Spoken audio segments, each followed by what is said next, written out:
there, my name is Fred Berkey. My program is Your Florida Yard, an environmental education program to teach you, the general public, how to better take care of your environment, and also to learn more about your environment, which is what we're going to do today. The name of the program today is St. Lucie Estuary, Understanding Your Watershed.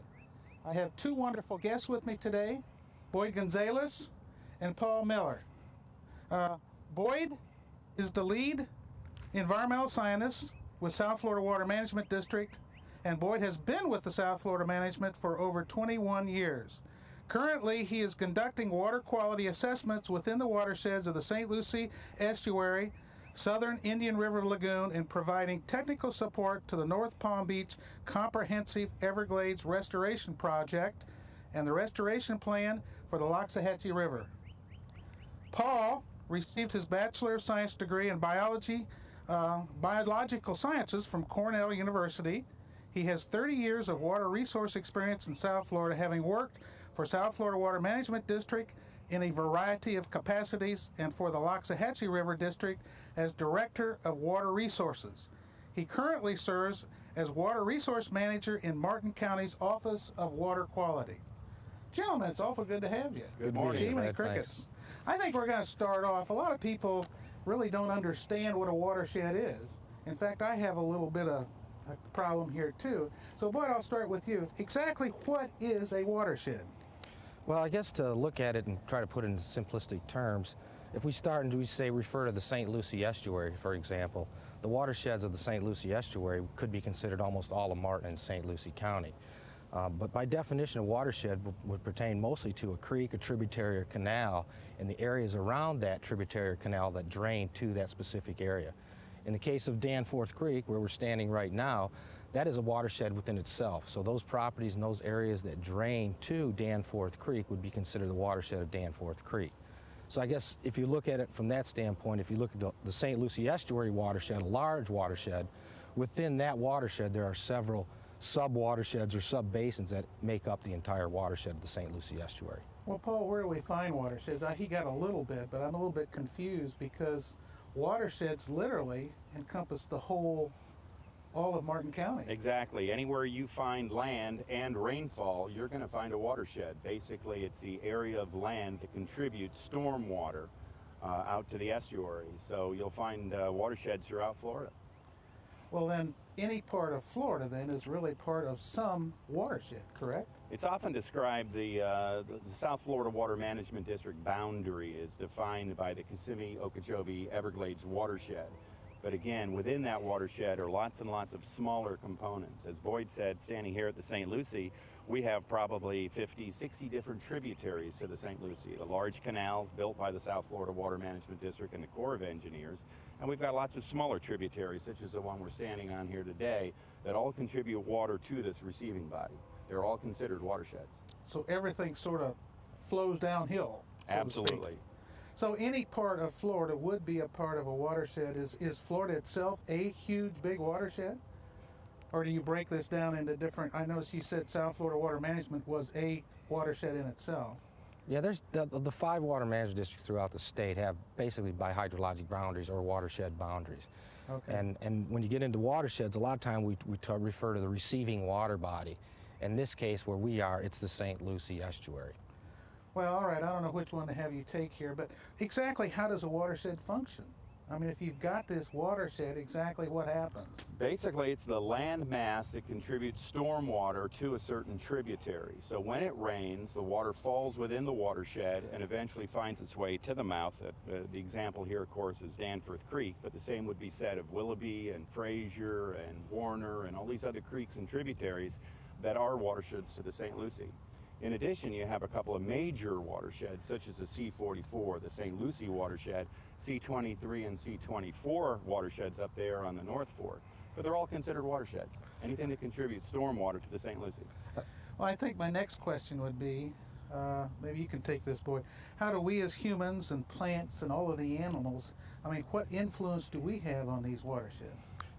Yeah, and that actually ties into the last question too, actually. If you look at it, if we were to look back historically, 60 years ago, what this watershed looked like, it was much different as far as drainage and ditching and to afford flood protection, which is what we have now. So, you know, as you start developing, population starts to occur within watersheds, you increase animal units, you increase people, houses, fertilizer, all those things have an impact on the watershed because eventually it gets to this estuary. So, as the development of the watershed occurs, then you also a lot of times see the decrease in water quality as a result. Well, is all of this considered pollution?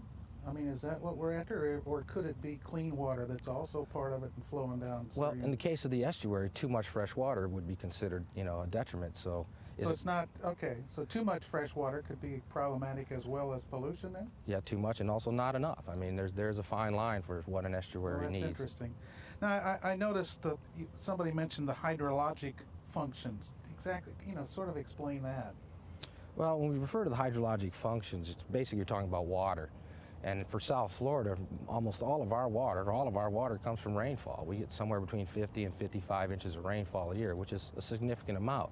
As that water falls within the watershed, fills up wetlands, provides some hydrology to those wetlands or water to those wetlands, and then eventually works its way into the creeks and tributaries. So the hydrologic functions mostly here are driven almost all by rainfall. Okay, but I mean, no, I know that we get some water, you know, for potable water, possibly from some of the aquifer system. Is that an influence on the watershed, or is it strictly the rainwater that's falling down? Rainwater, as it percolates through the soil, then goes into the superficial aquifer or becomes groundwater. Okay. So, you know, they're all tied together. I mean, they're tied together, but it's really not a direct function as it's flowing downhill, so to speak. It depends. I mean, when your groundwater levels are high enough, they actually provide a base flow, if you will, to a lot of creeks and tributaries because the water table is high enough that they're still pulling water from the groundwater. All right, Paul, I got another one here. What are the ecological functions? Well, again, if you look back at Florida at the turn of the century, before man was really around here, the rainfall that fell within the watershed provided natural habitat. The wetlands would fill up, they would hold that water and recharge the aquifer, as Boyd had mentioned, and also provide habitat for plants and animals within the area. And as we slowly developed the area, then we built rooftops and we built pavement, and we increased the amount of stormwater runoff. Okay, so actually the huge development that we're seeing in South Florida, or even in our area here, has a direct influence on the watershed that we're looking at, correct? Exactly. Yeah. Much of the idea of building some of these canals was to drain the interior parts of Martin County, St. Lucie County as quickly as possible so that we could have agricultural and urban development. The problem with that is we've seen the detrimental impact that drainage has had on the estuaries. And during dry times, we got to remember, like Boyd said, 50, 55 inches of rainfall a year, but it doesn't fall evenly during the year. We have a wet season, we have a dry season. We even have periods of recent history in Martin County where we've had 24 inches of rain in 24 hours. Mm-hmm. So as a result of that, we've modified the way that the rainfall has been contributed back into the estuary substantially. Well, you know, we've talked about watersheds here, we've talked about watersheds in Florida, but I can only assume that there are watersheds in other states, I would think. Is that correct? Oh yeah, there's watersheds everywhere for sure. Are we different? Are our watersheds different than they are, say, in Georgia or Louisiana or whatever? Yeah, well, our flat terrain that we have here makes our watersheds rather unique. They're flat, so therefore, as water stages up, then it starts to roll. Now you move up into more mountainous area where the terrain is more significant. It acts like a funnel to a degree. So as you get water falling on the mountains and falling into these creeks and tributaries, a 3-inch rainstorm in the mountains can be disastrous, as opposed to a 5-inch rainstorm down here. We'll have some flooding, but not a whole lot of. Well, in our area, we have a lot of sand where you have a high percolation. Does this have a bearing on it too? Oh, absolutely, yeah. Sands, they do percolate very quickly, but also what you got to remember is the groundwater table. The groundwater is so high here that at some point in time, as your groundwater increases, you still don't have the percolation because the soil is filled with water. So that produces significant runoff. And of course, there are other parts of the state where they would also have different soil structures and have different characteristics to their watershed also. Mm-hmm. You know, I think it was Paul that brought up many years ago, this was probably mostly wetland well, not wetland, but at least more water than we have now. What is the role of a wetland now in present day to a watershed as opposed to, say, many years ago? It's pretty much the essential role it always had, Fred. It's to hold storm water, to allow that storm water to percolate down into the groundwater through evapotranspiration to send some of that water back up into the sky to feed the rain machine and to provide habitat. Came up with a big word there. Now, evapotranspiration, exactly explained to the public. It's basically where the plants and the open water give moisture back to the atmosphere. Okay, I got you.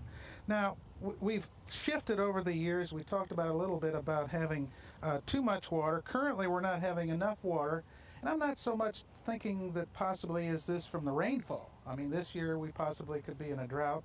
We normally take in, 56 to 63 inches of rain a year.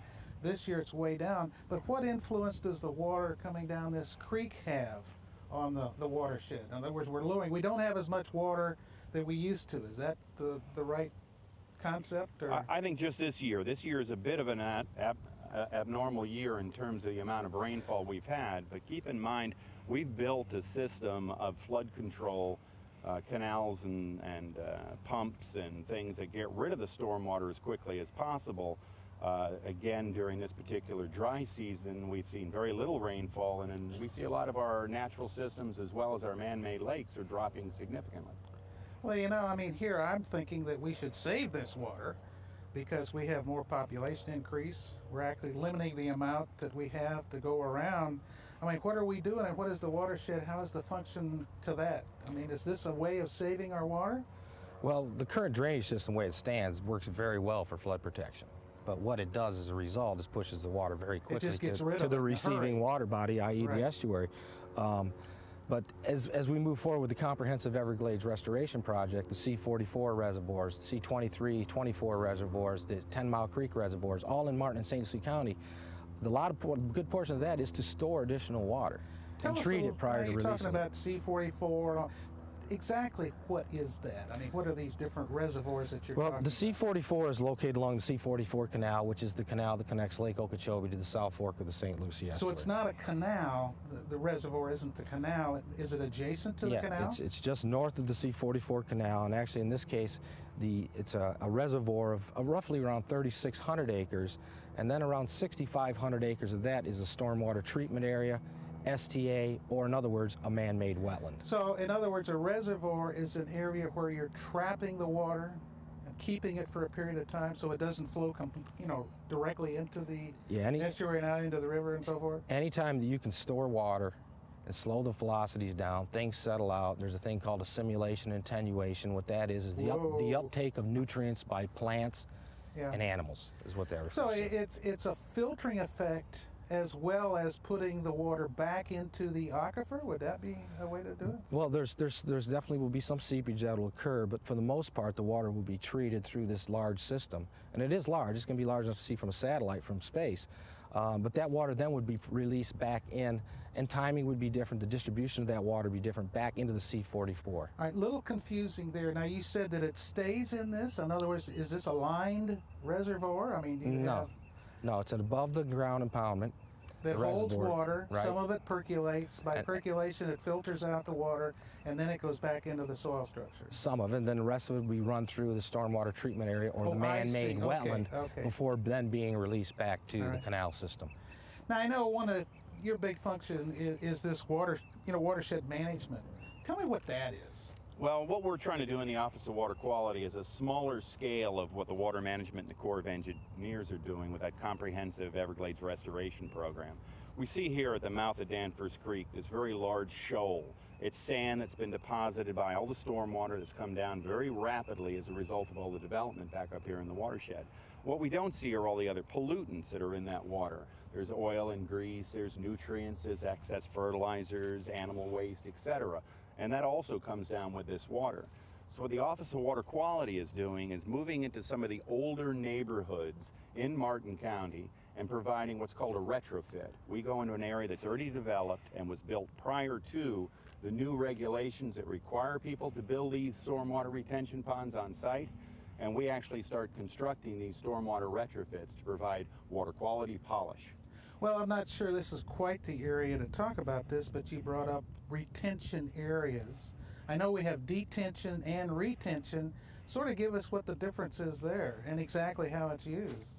Why don't you take that, Boyd? You're the best. Well, retention and detention basically mean, are you retaining the water or detaining the water on site?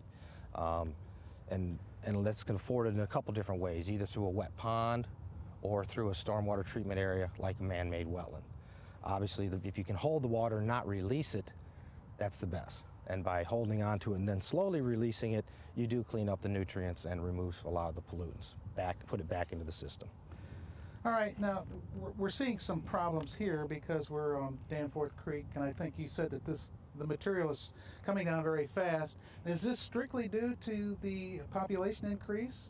I mean, was this creek here before, say 40 years ago? The creek's always been here, Fred, and again, because of all the development that's occurred in the watershed, then we've changed the nature of the runoff, the stormwater runoff. We've increased the amount of flow in general. We've sped up the deposition of water into the estuary, and in some cases, we've enriched some of the pollutants within that water. So actually it could come out and change the salinity, or would it change the amount of nitrogen in the water? Is that what we're worried about? Is this where we see in the paper of the fish lesions and the algae blooms and so forth? It's somehow related. I don't want to relate it really to the fish lesion issue, but with each and every tributary dumping a lot of stormwater into the estuary very quickly, we obviously drop salinities and we increase the amount of pollutants coming into that water body. We see biological effects of that. We see loss of seagrasses, loss of some of our oysters, and just a change in the general habitat. So this would be some of the effects of the stormwater runoff coming down through the creek, and then, as we see here, leaving a shoal out in front. Exactly. This is sort of the problem statement. Right, and then possibly putting pollutants into the water itself. All right. And so that sort of answers my question as, what are the effects of stormwater runoff? Are there any other effects, detrimental or otherwise? Well, I just want to flip that coin once again, as we get rid of this water as quickly as possible during storm events, and then during dry times, such as we're in right now, we're wondering why our natural systems out west of here and even our man-made lakes are so low, because we got rid of so much water too quickly during the wet season. We don't have enough for the dry season. Some communities are now facing very strict cutbacks in the amount of irrigation that they can do because of the fact we are in a water shortage. I think a good example of that, and Paul's absolutely right, we get rid of this water so quickly now that if you were to go out to Palmar, for example, and you look at some of those wetland areas out there that are still in pretty good condition, you'll find that they will hold water much, much longer than a lot of these other areas now that tell are us that are where drained. Palmar is. Palmar would be down in the western southern portion of Martin and Palm Beach So counties. this is a huge area of undeveloped land? Yes, it is. It's a huge area of undeveloped land, and you will see that those wetland systems will indeed hold water much, much longer than these systems. So they haven't had the new population increase, all of the new housing, all of the new man-made ditches, et cetera, et cetera. Yeah, because a lot of times, if you look at the estuary historically, there was a lot of wetlands that hooked up through their tributaries.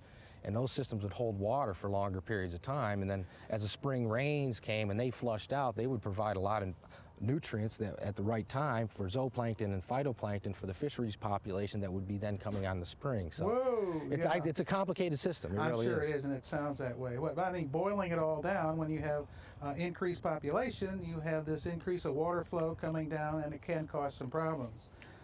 Right, I think before we leave that issue, it's very important to note that there are current rules and regulations on the books. Both Martin County and the Water Management District enforce this.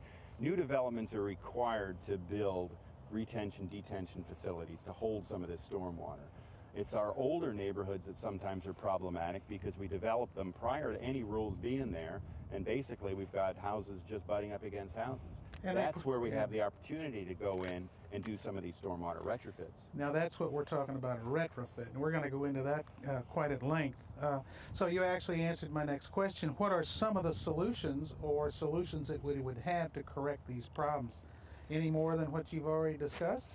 Well, I think there is actually. I mean, I think as individuals, we don't really see ourselves as a problem. But collectively, you know, Oh, sure. it becomes quite a problem. Yeah. The roofs, the roads, they're all impervious surfaces, which means water cannot percolate and wants to run off. If So people realize, you know, I mean, just think about the increase in population, the increase in building, all of those what we call impervious surfaces that you have on rooftops, that water no longer just comes straight down and goes into the ground like we look at here.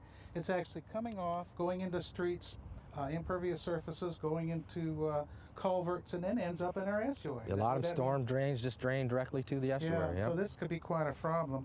Some of the things, Fred, we do right on our own landscapes with over-fertilization, over-watering, dumping our grass clippings in the nearest water body all have detrimental impacts. And the cumulative impacts of lots of people doing the wrong thing has a very detrimental impact on the St. Lucie.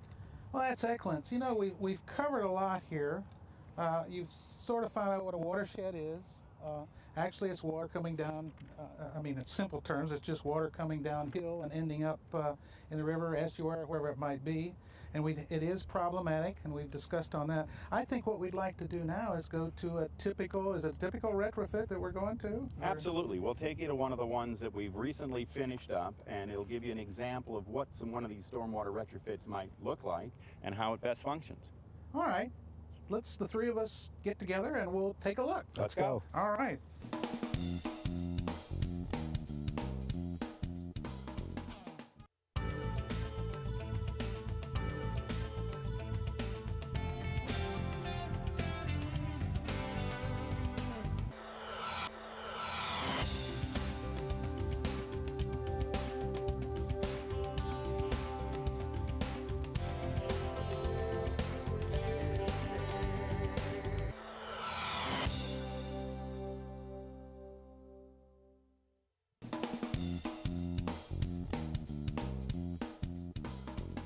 Welcome back.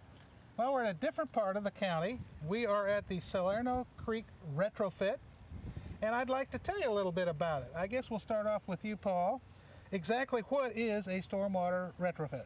We talked in the previous segment a little bit about how all the new development in Martin County, much like South Florida, whether it's agricultural or urban, has to meet certain requirements for holding stormwater. That's why you see a lot of them building these ponds. A retrofit is basically doing the same thing in an area that's been built out for years.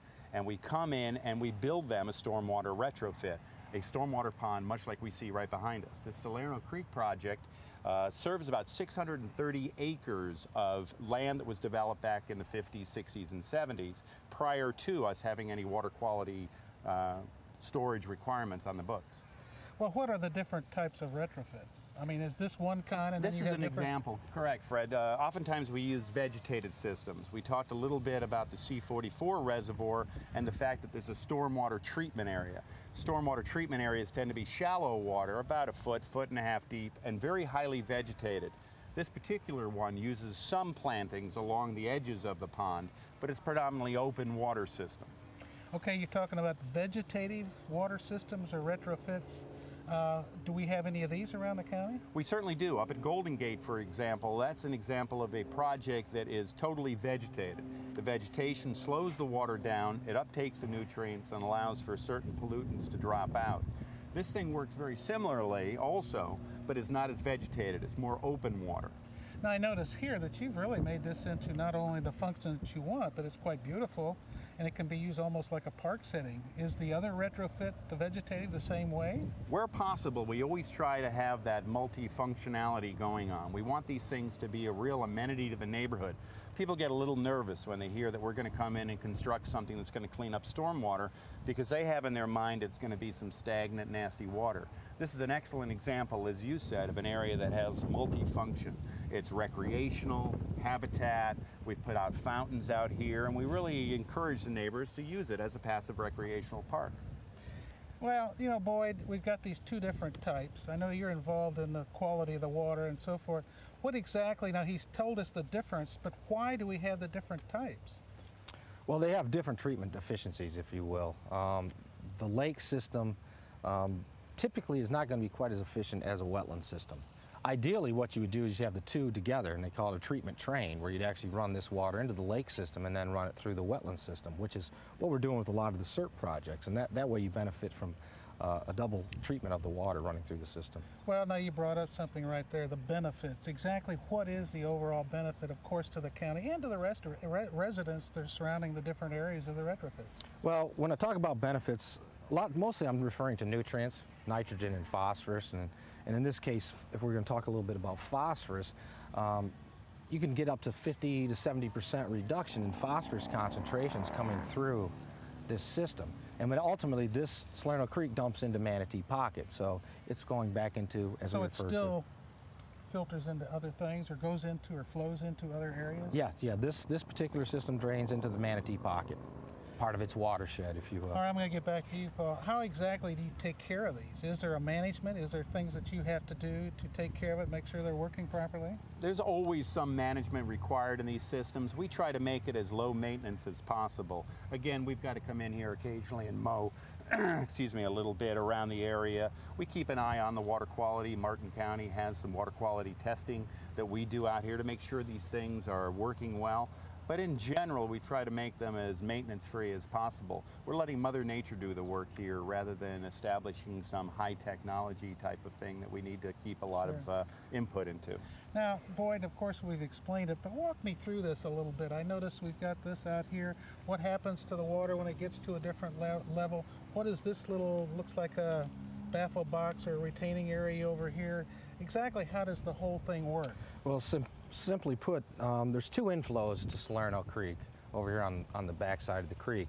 And then adjacent to that, there's a center dike. And what that center dike does, it routes the water around into utilizing the whole length of the pond. Then water is forced then to come back all the way through this pond before it discharges. So basically that's what happens. You're keeping the water in the system as long as you can. Well, now, as long as you can, what happens if you get to a level that it starts to overflow? Or, I mean, does it go somewhere then? Well, yeah, the water leaves here and then heads into Manatee Pocket. Now, where does it leave? Right here at this structure, right down here. Right out here? Yep, that's what they call a broad crest weir. So it's a long, flat elevation, and water can then spill over. Well, again, what is this back here? I mean, that's what we refer to as a drop inlet. And that's a drop inlet in a grass swale. And so what happens is water comes down in here, you get some filtration through the grass swale into the ground until it reaches a certain stage. Water then falls into the drop inlet and then comes into the pond. All right, now where is the swale coming from? Swales draining neighborhoods as you move back into the watershed. All right. You know, and I run into this in the programs that I have. And of course, I'm telling the public this, is so many people don't understand exactly the function of a swale. So I'm going to put it back to you. Tell me the function of a swale, because most people think that it's just for the conveyance of water, and I think that it's other than that. We hear that a lot, actually. When people get water in their swales, we get a lot of phone calls, and one of our typical responses is, if you got water in your swale, that system's working properly. It's working right. Right, and you know, and that is to slow down some of the water as it's moving and get some treatment prior to leaving the site. Yeah. But you know, this also brings up a point that sometimes we get these questions from the public. You know, can I make dig it out a little bit to let the water flow a little faster? What are the rules and regs on the management, say, of the residents on swales? Well, we really try to discourage digging it to make water leave faster. The whole idea is you want to try to keep the water on the land surface as long as you can to treat it and clean it up. So generally, you know, regular maintenance and mowing is typically what you would do, but other than that, you know, widening and deepening it to get the water off. Don't change it at all anymore. Right. No, actually, the longer you can hold water on your property, the better you are, the better the system is. Yeah, and I think that's something for the public to realize. The swales are not used for the conveyance of water. I mean, they are, but that's not its main function. It's actually for a filtering system to keep it there as long as you have, let it go back into the ground, and if there is an overage, then you're conveying it to an area like we're talking about. It serves the dual purpose. It provides conveyance, but it also gives you some water quality treatment prior to discharge. All right, I think we're going to get away a little bit from the retrofits. What is being done on a larger scale through the comprehensive Everglades restoration program? I think we That's talked a handful there. It certainly it is, but it's a very major initiative on behalf of the Army Corps of Engineers, the Water Management District, and Martin County's been a very big player in that. That 1 cent sales tax that the voters approved has all gone toward projects that are helping to implement the comprehensive Everglades restoration program. And that's retrofits on a grand scale, if you will, Fred. Okay. It's going in, as Boyd mentioned, we've got 12,000 acres out there in the St. Lucie watershed, right in the middle of Martin County, about halfway between Stewart and Indiantown. And we're turning that into a giant Salerno Creek type retrofit. We're going to hold stormwater when it rains. We're going to allow that water to perk down into the ground. We're going to allow it to evapotranspirate, as we talked about. And then when we do release it, we're going to release it through a series of stormwater treatment areas to polish that water quality. So when it finally does hit the estuary, it's much cleaner and its timeliness has been affected. So it's more like a natural system. I don't quite understand now. Is this strictly rainwater, or is this also water that's coming through the canal from the lake? And I mean, is this the only water? That particular project is designed to handle the watershed that it serves. Okay. That doesn't mean that at times when it's not raining and the lake has some extra water in it, rather than that straight chute out to the St. Lucie, we potentially could use that system to treat some of that water quality to improve it. Now, I've heard reference to what they say are stormwater test cells. Tell us what that is. They were constructed out there at the C-44 site to test certain construction methodologies and to look at the seepage through these berms. Remember, we're putting large dikes up and we're going to pile the water up above natural ground level. So we need to look very carefully at the seepage through those dikes so that we don't experience those things that New Orleans experienced and that have been a very major concern here on the Herbert Hoover dike. Well, how big are they? The test cells were about... How big are they, Boyd? I couldn't tell you exactly. In other words, but it's a much larger About system than 40 what we acres? have here. It's yeah, I still would a say it's retrofit, 40 but or it's 50 acres probably. so you're experimenting, is what you're doing. Basically, the test cell is very much an on-site experiment to test construction methodologies and seepage. Gotcha. Now, we've talked about all these things. Are there any other ways to store and clean water other than retrofits? Well, natural storage. That's yours, Natural yeah. storage works, and that's part of the Alapata Flats, or the Alapata Ranch, that's being hydrologically restored right now, and that's filling ditches. And by doing that, you allow the natural systems now to store water as opposed to draining it off.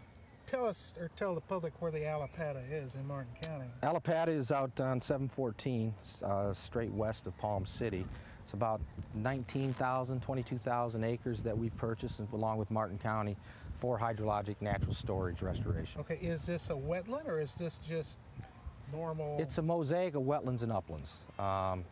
So it's a combination of both of them. And so what you're saying is that rather than a, I don't want to say retention, detention, because you guys get mad at me, but this is an area where you're going to hold water for a period of time and filter it down and polish it. What is polishing, by the way? It just means improve the water quality, take out the excess nutrients, the heavy metals, those contaminants that are a detriment to the St. Lucie, Okay. and take those out of the stormwater. Because when this parcel was usually used as beef cattle production Okay, or that's what I was sod gonna ask. production. Okay. And so what happens when you're running beef, a lot of times you'll connect the wetland systems to drain it so your cattle can have some better forage. And of course with sod, they don't want their feet too wet. So basically with this restoration, what you go back in is you fill some of those ditches and allow the wetlands now to restore back to their I got natural you. So you're hydrology. taking the improvements that were made and you're trying to put it back into its regular, Exactly. natural Exactly. thing. And Well, that's again, Fred, it said, much like Salerno, it has some other benefits, those ancillary benefits of recreation.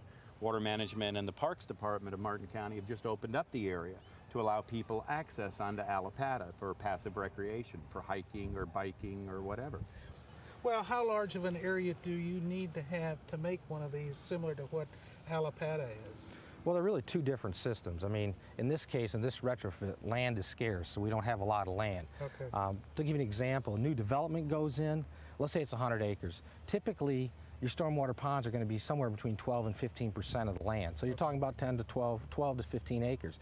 In this case, we're looking at a watershed of over 600 acres and a pond that's maybe 10 or 15 acres. So, but that's what we had to utilize. And in the case of Alapata, you're talking about large expanses of land, sections of land where you can actually store water and treat it at that point. Just seems like the more area you have, the more benefit you would get. Is that, can I say that, or does this give the same benefits just on a smaller scale? Obviously, the larger the area, the better off the it can tree. be. But the higher the cost, and I Yeah. think we all realize that these are incremental steps in the right direction. that even the smallest stormwater retrofit or the smallest natural land storage, wherever we can put back Florida the way it used to be, it's going to help the St. Lucie. Yeah, absolutely. And this also, a lot of times people say, well, how do you know where to put retrofits and where are you going to do it? And that's actually where the Water Management District and Martin County work together closely, because the South Florida Water Management District has been collecting water quality samples from a lot of these tributaries. They then take that information and utilize it to prioritize for retrofits here locally. Well, the natural land storage areas, these are huge. Mm-hmm. Now, but they would probably only work if you could keep that land in storage forever. In other words, it seems like the public has to, the municipalities, the government agencies have to buy this in order for it to work for a long period of time. This is correct. Yeah. All right, I think we've covered that pretty good. Are there any other impacts to the estuary other than water quality? Well, I think if you look at this system, it's 50 years old, first of all, right? And a lot of concern right now is because it is 50 years old, and water does get delivered quickly to the estuary and all that. Now, I think if you were to take some of those problems away, i.e. high volumes of water and nutrient-laden water, or rich in nutrients, the other big impact that you see over the last 60 years is the destruction of shoreline habitat. Oh, absolutely. Throughout the entire estuary, not just the estuary itself, but also its tributaries and creeks. Those are nursery grounds for fisheries and things like that. So that's also a significant impact of this watershed that's quite honestly overlooked. Well, are we doing anything about it? Are there any plans like you have for the retrofits here? Other than DEP's doing a little oxbow reconnection up in the North Fork of the St. Lucie, for the most part, the shoreline's been impacted already. So this is something that we need to address in the future. Shoreline retrofits, if you will, is probably something to consider for sure. I would add one more to that also. I think that there's a deposition of those mucky sediments already in the St. Lucie. Even without the input of any more stormwater, a lot of folks that use the river on a regular basis or live on it see that wind can churn that sediment back up again and degrade the water very quickly. A very big part of the Indian River Lagoon plan is to dredge out those mucky, black mayonnaise-like sediments, remove them, and to restore the hard, sandy bottom, which would be great for habitat. But we've always put that as the last part of our plan implementation, because we wanted to make sure we went up in the watershed and took care of the source control first, so we're not continually adding to the problem. Once we've got a good handle on the source control, a big part of the Indian River Lagoon South plan is to dredge out those mucky sediments.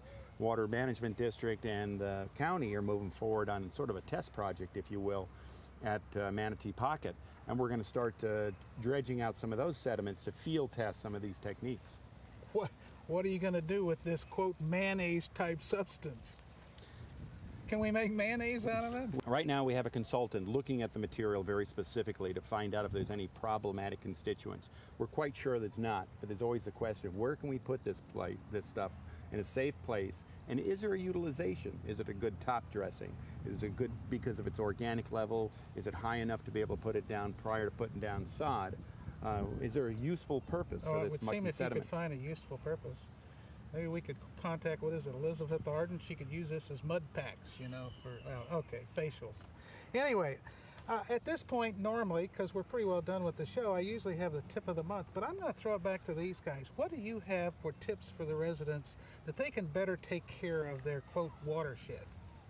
I guess from my standpoint is understanding that you do live in this watershed, and water that leaves your property eventually gets to the estuary. So, be careful in the amount of fertilizers you're using. Use them only when you need to. And like Paul mentioned earlier, watering your yard, you don't have to overwater your yard. Well, this is part of my program, and we're very concerned with that. And as we all know, what goes downhill, and the same thing with water, and if it has any impurities in it, that's where it goes with it.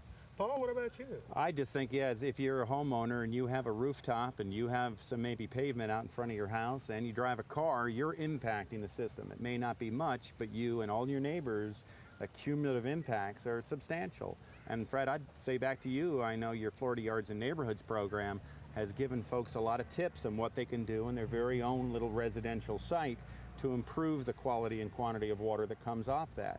And then we look at these neighborhood amenities. If you see somebody dumping oil into these things, or grass clippings, or things that are a detriment to these natural systems, please feel free to call the Office of Water Quality. Yep. Also call us. I mean, we continually have programming. I'm running programs weekly at the different libraries on all of this. Most of it, we're emphasizing water and water quality, so this is very, very important. Gentlemen, I want to thank you very, very much for being on my program. Fred. I really, really appreciate it, and Absolutely, we'll have to sir. have you back again. Pleasure. So, thank you for being with us. Hopefully you understand watersheds now and retrofits and how they benefit the county. And just by looking at this right here, you know, they can be done in such a wonderful way. I mean, this is definitely like a wonderful big park here. And I really applaud the Office of Water Quality and the South Florida Water Management for being able to fund stuff like this. I'm not sure which funded who, but we want to thank you. So, see you next month.